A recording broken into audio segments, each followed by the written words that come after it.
kind of goes all the way to World War I. Okay, so Then there's Impressionists in there somewhere, because like Debussy and people. why we went through the whole history thing, cataclysmic societal changes cause a change in musical style, Beethoven remix.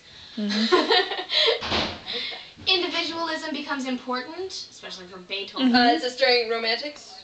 What are we talking about? Beethoven was a transition. Right. This is like French Revolution. Because the Romantics was the two. Romantics was the the like totally non-understood, dies penniless in a garret somewhere, right. bequeathing to posterity a large volume of highly individual, emotionally mature works. Right? Who? That's the Romantic ideal. Yes. But individualism becomes important for everybody, especially musicians. Patronage is not as much. Artists is pretty much just an individual can, write what they want to write. That was important. Rise of the middle class, no? Rise in the middle class that are supporters of musical composition and performance. A concert hall as a place to go and hear music as opposed to salons and homes. Right. Music is more an endeavor of